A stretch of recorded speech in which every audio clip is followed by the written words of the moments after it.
Good morning. विद्यालय की online class में आप सभी का हार्दिक स्वागत। टॉपिक स्टार्ट करने से पहले सितंबर माह में आपका एक टेस्ट होना है, जिस टेस्ट का सिलेबस से पिछले वीडियो में भी एक बार चर्चा हुई थी। एक बार फिर से सुनिश्चित कर ले सभी बच्चे कि अपना जो सितंबर माह में जो टेस्ट होगा उसमें मैंने 3 टॉपिक लिए हैं। पहला टॉपिक जो आपका पहला वीडियो था जिसमें भूगोल का सामान्य परिचय, भाई भूगोल का पिता कौन है, इसके अतिरिक्त भूगोल नाम किसने दिया, भूगोल कहां से आया, भूगोल का मतलब क्या है, जो भी पहले टॉपिक में चर्चा हुई अपने भूगोल का सामान्य परिचय। एक टेस्ट में दूसरा बिंदु है पृथ्वी व सौर परिवार के बारे में। वही सौर परिवार में जो भी ग्रह वगैरह जो भी आपको बताया गया था, पृथ्वी के अंतर्गत पृथ्वी के बारे में, पृथ्वी की परतों के बारे में, जैसे कि स्वेस का वर्गीकरण आया था, सियाल, सीमा, निफे, 3 परतें आपको बताई गई थी। और एक पिछला वीडियो जो जस्ट पिछला वीडियो है आज से पहले वाला, जिसमें सूर्यताप वाला टॉपिक जो चल रहा था उसका सामान्य परिचय जो आपको बताया गया था। ये 3 टॉपिक आपको याद करने हैं। तो पहला टॉपिक भूगोल का सामान्य परिचय, दूसरा टॉपिक पृथ्वी व सौर परिवार, और तीसरा टॉपिक सूर्यताप का सामान्य परिचय। ये 3 टॉपिक आपके सितंबर माह के टेस्ट के लिए आने वाले हैं। इन 3 टॉपिकों को, 3 टॉपिक्स को आप ठीक प्रकार से याद करें। आगे बढ़ चलते हैं। अपना बिंदु चल रहा था सूर्यताप। इस सूर्यताप बिंदु के अंतर्गत आपको ध्यान में होगा हमने सूर्य की स्थिति देखी थी। सूर्य के बारे में मैंने आपको बताया था पहले कि मुख्यतः जो सूर्य है, इस सूर्य का जो केंद्र है, केंद्र का जो तापमान है वो 2 करोड़ डिग्री है। परिधि का जो तापमान है वो 6000 डिग्री है। सूर्य की किरणें हमारी पृथ्वी पर जो आती हैं, इन किरणों को हमारी पृथ्वी पर आने में मुख्यतः 8 मिनट 22 सेकंड का समय लगता है। इसके अतिरिक्त सूर्य से हमारी जो पृथ्वी है, इस पृथ्वी की दूरी मैंने बताई थी आपको 14 करोड़ 96 लाख 70 हजार किलोमीटर की दूरी मैंने बताई थी आपको। ठीक है, जो भी ये सामान्य परिचय था, ये सामान्य परिचय आपको बता दिया गया था। और मुख्यतः बात चल रही थी अपने धरातल पर सूर्य के ताप के वितरण की। मैंने बताया था कि भाई जो सूर्य का जो ताप है इसका 2 अरबवां भाग हमारे पास पहुंचता है। ये पहले वीडियो में आप देख चुके, जो टेस्ट में भी आपको दिया है। आज अपन बिंदु देखते हैं सूर्य ताप को प्रभावित करने वाले कारक। देखिए, मुख्यतः पहले हमने एक बात देखी कि हमारी पृथ्वी पर सूर्य ताप का जो वितरण है, ये सूर्य ताप का वितरण सब जगह समान नहीं होता। आप सभी जानते हैं इस बात को, बिल्कुल एक सामान्य सा बिंदु है कि हमारी पृथ्वी पर कुछ स्थान ऐसे हैं जहां तापमान बहुत कम और कुछ स्थान ऐसे हैं जहां तापमान बहुत अधिक है। ऐसी स्थिति क्यों? सूर्य की स्थिति एक है, सूर्य का तापमान समान रूप से आ रहा है, फिर भी मैंने आपको बताया था भाई 23.5 डिग्री झुकाव के साथ में हमारी पृथ्वी का सूर्य के चारों ओर परिक्रमा करना, जिससे मुख्यतः हमारी पृथ्वी पर सूर्य ताप का जो वितरण होता है या सूर्य ताप का जो वितरण है वो असमान रूप से हमारी पृथ्वी पर पड़ता है। मुख्यतः सूर्य ताप को प्रभावित करने वाले कारकों के अंतर्गत महत्वपूर्ण अपन कारकों की बात करें तो देखिए, सबसे पहला कारक है सूर्य ताप के वितरण के अंतर्गत कि जो सूर्य है, इस सूर्य की किरणों का कोण। सूर्य ताप को प्रभावित करने वाले कारकों में पहला और सबसे महत्वपूर्ण कारक आता है सूर्य की किरणों का कोण। देखिए, मुख्यतः सूर्य की किरणों का जो झुकाव होता है, वह झुकाव सूर्य की किरणों का हमारी पृथ्वी पर जो झुकाव होता है वो किस रूप में होता है? अक्षांश, मौसम, दिन की अवधि। मुख्यतः अपन ये कह सकते हैं इनके अनुसार सूर्य की किरणों का झुकाव बदलता रहता है। अक्षांशों के आधार पर सूर्य की किरणों का झुकाव बदलता रहता है, मौसम के आधार पर बदलता रहता है, दिन की अवधि के आधार पर बदलता रहता है। मुख्यतः एक सीधी सी सिंपल सी बात है, आप ठीक प्रकार से समझिएगा। जैसे मान लो ये हमारी पृथ्वी है और ये हमारी पृथ्वी की 0 डिग्री जिसे कहा जाता है क्या? भूमध्य रेखा। ध्यान दीजिएगा, सूर्य की जो स्थिति है, सूर्य की किरणें यहां बिल्कुल सीधी हैं। अब धीरे धीरे देखो, जैसे जैसे अक्षांश बढ़ते जाएंगे उस क्रम में सूर्य की जो किरण है वो कैसी होती जाएगी? बताओ, तिरछी हो रही है नहीं हो रही? तिरछी हो रही है ना। अब एक सीधी बात है कि जो सीधी किरण है उस सीधी किरण के अंतर्गत तापमान की अधिकता, और जैसे जैसे किरण तिरछी होती जाती है, सीधी जो किरण होती है वो वायुमंडल के कम भाग को घेरती है। भाई एक उदाहरण, जैसे ये एक बॉक्स है, इस बॉक्स के अंतर्गत देखो यहां से यहां तक की लाइन और एक यहां से यहां तक की लाइन, दोनों लाइनें इस लाइन से इस लाइन तक को मिला रही हैं, लेकिन कम भाग को कौन सी रेखा घेर रही है? सीधी वाली। वही बात यहां पर है कि जो सूर्य की सीधी रेखा है वो वायुमंडल के कम हिस्से को पार करती है, और जो तिरछी रेखा है वो वायुमंडल के अधिक हिस्से को पार करती है। अब जो रेखा, जो किरण, जो सूर्य की विकिरण वायुमंडल के अधिक हिस्से को पार करेगी तो ऊर्जा का क्षय अधिक होगा या नहीं होगा?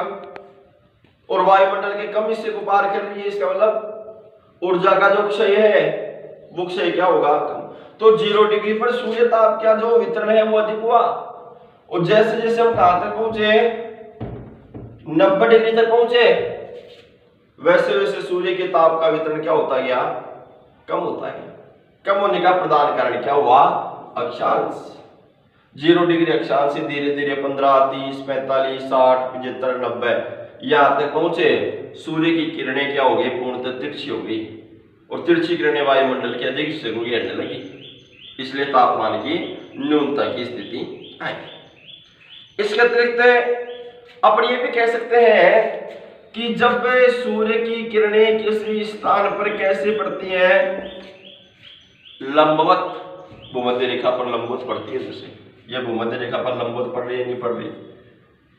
तो सूर्य की किरण जिस जहां पर लंबवत पड़ती है, भूमध्य रेखा पर जैसे लंबवत पड़ती है, तो उसमें तापमान की अधिकता होती है, वायुमंडल के कम भाग को वो घेर पाता है। तो कुल मिलाकर ये जो सूर्य की किरणों का कोण है, जैसे जैसे 0 डिग्री पर कोण बढ़ा, अधिक तापमान, 15 पर पड़ा, कम हुआ, 30 पर और कम हुआ, फिर और कम हुआ, धीरे धीरे से क्या होता जा रहा है? कम होता जा रहा है। आ रहा है समझ में? एक है पृथ्वी से सूर्य की दूरी, पृथ्वी से सूर्य की दूरी। देखिए, मुख्यतः पृथ्वी से जो सूर्य की दूरी है ये भी सूर्य ताप के वितरण को सर्वाधिक रूप से प्रभावित करती है। कैसे प्रभावित करती है? देखो भाई, देखो एक अपन ये कह सकते हैं कि हमारी जो पृथ्वी है, ये हमारी पृथ्वी सूर्य के चारों ओर क्या कर रही है? परिक्रमा कर रही है। एक सिंपल सी बात है, जैसे ये हमारी वो सूर्य है, सॉरी ये तो पृथ्वी है और ये सूर्य है। हमारी पृथ्वी सूर्य के चारों ओर क्या कर रही है? परिक्रमा कर रही है। ये पृथ्वी है। अब ध्यान दीजिएगा कि जो मैंने बताया भाई, पृथ्वी से सूर्य की जो दूरी है ये भी प्रभावित करती है। कैसे? जो पृथ्वी है, पृथ्वी सूर्य की परिक्रमा यानी पृथ्वी की जो कक्षा है, जिस कक्षा पर परिक्रमा करती है उसे एक उपकेंद्रीय वृत्त के रूप में कह सकते हैं। आप सामान्य भाषा में समझिएगा कि जो हमारी पृथ्वी देखो इस सूर्य के चारों ओर क्या कर रही है, परिक्रमा कर रही है। तो इस परिक्रमा के दौरान स्थिति बनती है कैसी, एक स्थिति तो बनती है उपसौर की और एक स्थिति बनती है कैसी, अपसौर की। आ रहा है समझ में? उपसौर की स्थिति, अपसौर की स्थिति, इस रूप में स्थितियां बनती हैं। मुख्यतः अपन ये कह सकते हैं कि 3 जनवरी उपसौर कब होता है, 3 जनवरी को, 3 जनवरी, और अपसौर होता है कब, 4 जुलाई को। दोनों डेट याद रखिएगा, उपसौर और उपसौर का मतलब होता है सूर्य का हमारी पृथ्वी के पास में आ जाना। वास्तविक रूप से कितनी दूर है, सूर्य और पृथ्वी के बीच की वास्तविक दूरी कितनी है, 14.9। लेकिन उपसौर और अपसौर के अंतर्गत यह घटती बढ़ती है, ध्यान दीजिएगा। उपसौर किसे कहेंगे, हमारी पृथ्वी के सूर्य का पास आ जाना उपसौर कहलाता है 3 जनवरी को। और अपसौर होता है सूर्य का हमारी पृथ्वी से दूर चला जाना। 14.9 वास्तविक दूरी, उपसौर में दूरी हो जाती है लगभग 14.2 के आसपास, और अपसौर में दूरी हो जाती है 15.2 के आसपास। हुआ नहीं हुआ? जब अपने हमारी पृथ्वी के सूर्य नजदीक आएगा तो तापमान की अधिकता महसूस होगी या नहीं होगी, और जब दूर जाएगा तो तापमान की न्यूनता महसूस होगी या नहीं होगी। तो सूर्य का हमारी पृथ्वी के पास में आना उपसौर और हमारी पृथ्वी से दूर चला जाना अपसौर। 3 जनवरी को उपसौर होता है और 4 जनवरी को अपसौर, 4 जुलाई को अपसौर होता है। वास्तविक दूरी 14.9, उपसौर और अपसौर में अलग अलग। दूरी की न्यूनता तापमान को बढ़ाती है और दूरी की अधिकता तापमान को बढ़ाती है।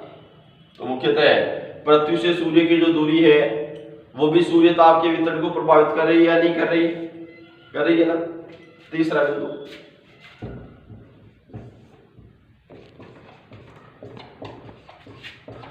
दिन की अवधि। देखिए मुख्यतः दिन की जो अवधि है, यह दिन की अवधि भी सूर्य ताप के वितरण को मुख्यतः प्रभावित करती है।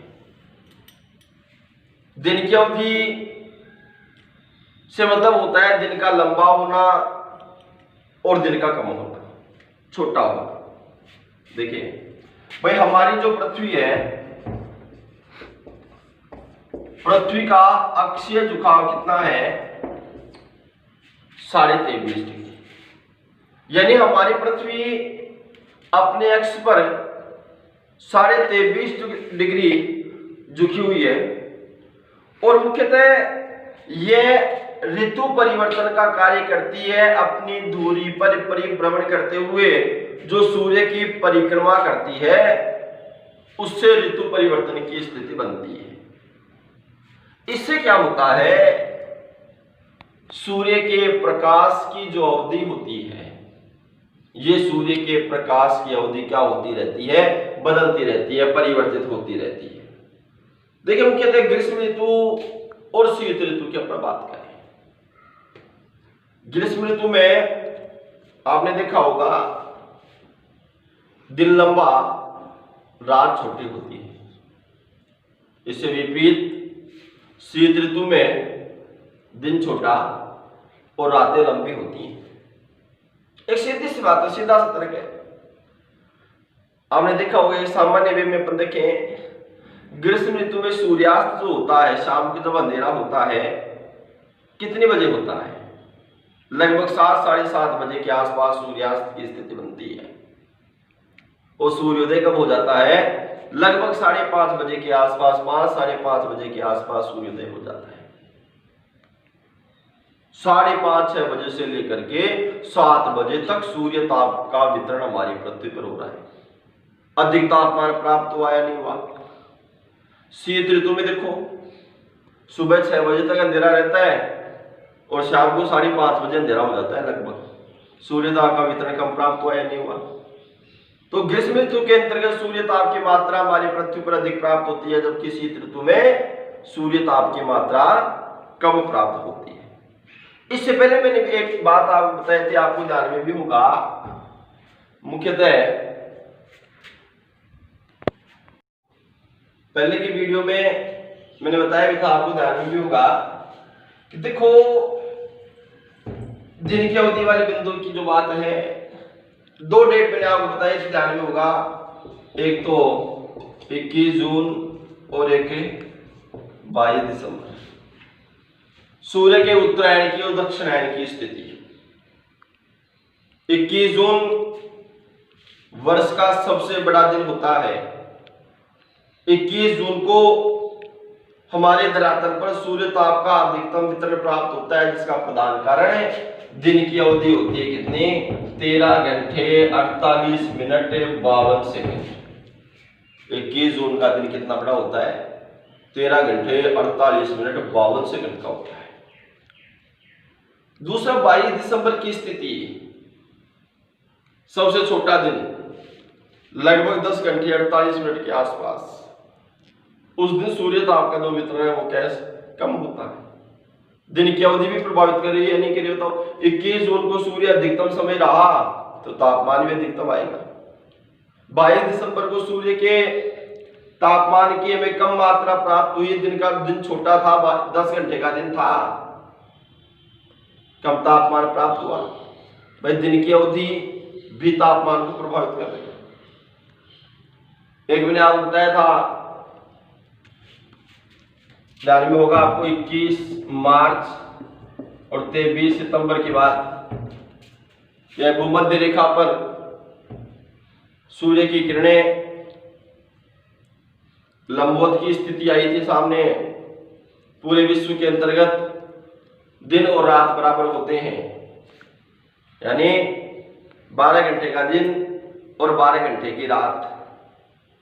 तो कहने का अभिप्राय यहाँ पर यह है कि सूर्य ताप का जो वितरण है, यह सूर्य ताप का वितरण इन कारकों से प्रभावित होता है। ये कुछ कारक हैं। एक और कारक अपन देख सकते हैं सूर्य ताप के वितरण में, एक सामान्य सा कारक है सौर कलंक। देखो सौर कलंक होता क्या है? सौर कलंक कहें किसे? देखिए सूर्य के अंतर्गत विद्युतीय तूफान आते हैं। क्यों आते हैं उनके बारे में भी अपन अध्ययन करेंगे, जिनके कारण से सूर्य के कुछ स्थान ऐसे होते हैं जिन पर प्रकाश का जो विकिरण है, किरणों का जो आना है वो क्या हो जाता है? लुप्त हो जाता है। मुख्यतः पराकाशनी और पराबैंगनी जो विकिरणों की मात्रा है, यह पराकाशनी व पराबैंगनी विकिरणों की मात्रा मुख्यतः अधिक हो जाती है। और ये जो अप्रकाशित क्षेत्र होता है, जो धब्बे बन जाते हैं सूर्य के अंतर्गत, उन धब्बों को कहा जाता है क्या? सौर कलंक। इससे देखो कि सूर्य के अंतर्गत विद्युतीय अपने कह सकते हैं तूफान की स्थिति बनती है, जिसके कारण से सूर्य के धरातल पर कुछ स्थानों पर प्रकाश विकिरण है वो क्या हो जाता है? लुप्त हो जाता है। यानी पराकाशनी व पराबैंगनी किरणों की मात्रा बढ़ जाती है, जिसके कारण से अप्रकाशित क्षेत्र जो सूर्य के अंतर्गत है वो धब्बों के रूप में परिवर्तित हो जाता है, जिसे सौर कलंक कहा जाता है। एक महत्वपूर्ण बात, सौर कलंकों का जो चक्र होता है वो कितने वर्ष का होता है? 11 वर्ष का होता है। 11 वर्षीय चक्र होता है। जिससे क्या होते हैं, जब सौर कलंकों की मात्रा अधिक हो जाती है, जब सौर कलंकों की संख्या बढ़ जाती है, तो पराबैंगनी जो विकिरणें हैं वो 20 गुना तक बढ़ जाती हैं और पराबैंगनी किरणों में 20% तक वृद्धि होगी। तो हमारी पृथ्वी पर सूर्य ताप के लगभग 2% की वृद्धि हो जाती है। यानी सौर कलंकों की संख्या भी सूर्य के ताप के वितरण को क्या करती है, बढ़ाती है। ये महत्वपूर्ण बातें हैं। ठीक है, आज इतना ही। आज के वीडियो में जो दे रखा है वो टेस्ट में नहीं आएगा, इससे पहले तक के जो आपको बताए हैं वो आएंगे। ये आपको ठीक प्रकार से देखना है, टेस्ट की आपको ठीक प्रकार से तैयारी करनी है। और मुख्यतः जो बिंदु आपको बताए गए हैं, जो भी 3 टॉपिक्स आपको बताए गए हैं, उनके वीडियो आपके पास में है। आप ठीक प्रकार से टेस्ट की तैयारी भी करेंगे और साथ ही जो टॉपिक्स अपने हो रहे हैं उन टॉपिक्स का भी आप ठीक प्रकार से स्टडी करेंगे। उम्मीद है ज्योग्राफी के जो वीडियो आपको भेजे जा रहे हैं वो आपको ठीक प्रकार से समझ में आ रहे होंगे। किसी भी बच्चे को, किसी भी स्टूडेंट को कोई भी डाउट हो, कहीं भी कोई समस्या हो, तो जो डाउट वाला जो ऑप्शन है उसमें आप अपना डाउट भेजें। निश्चित रूप से आपका जो भी डाउट होगा उसका निराकरण किया जाएगा। धन्यवाद। आज इतना ही, शेष कर।